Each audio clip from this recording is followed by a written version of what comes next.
Hey, Coach Kurt here, and I'd like to talk a bit about genetics and epigenetics. And we largely, when we think about genetics, we think about, your genetic predisposition.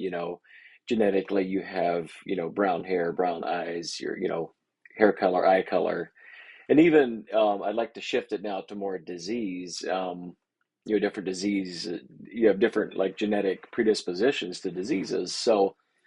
Um, a lot of people feel trapped in that. And I'm here to say you're not.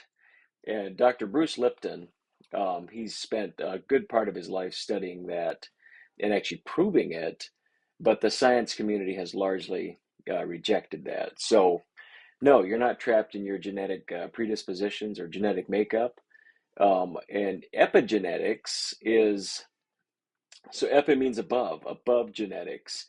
So, epigenetics is a study of how behaviors and environment can cause changes that affect the way the genes work without changing the DNA sequence itself.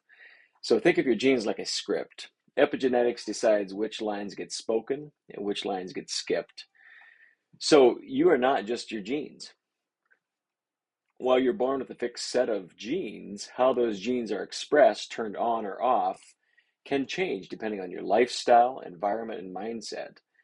Yes, your mindset, literally.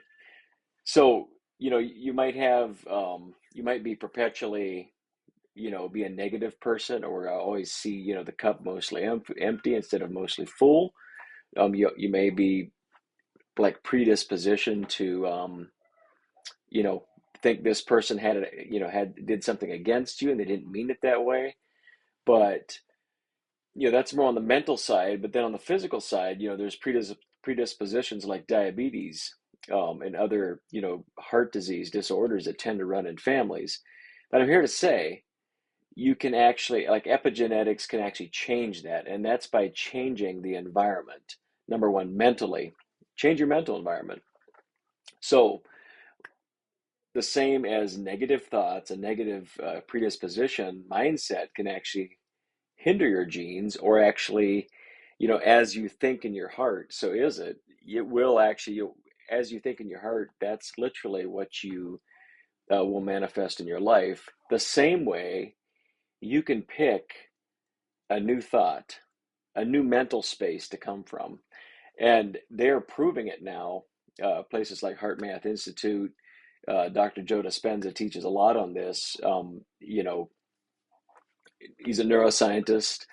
Also, is teaching um, quantum physics, but they're teaching that literally within 3 and 4 days of changing your mental space, you can watch your telomeres lengthen. Now, your telomeres are actually, they determine how fast your body will expire, or they can measure the current rate of deterioration of the body. But within 3 to 4 days of actually changing your mindset to a more positive disposition, um, they can see them lengthen. Also, your immune system goes up by 300,000 times in less than a week. So that's powerful. And then there's a few other things like physical environment, that's exercise or work stress, work environment that could be not just physical stress to the body, but there could be things like chemicals causing a physical stress to the body. Um, Lack of sleep, um, that's another major one for people. Sleep disruption by bright lights, screens in your face late at night, watching TV late. Those are things that can actually hinder your body's ability and actually, hinders its ability to repair. So, yes, you are not trapped in your genetic makeup or genetic predispositions that run in your family. You can change that, not only for you, but for generations to come. You can start rewriting that genetic script, how it's going to remake itself in generations to come. So, set yourself free, think on what's, truly above. Keep your heart in rest and gratitude, and you will have long life. Have a great day.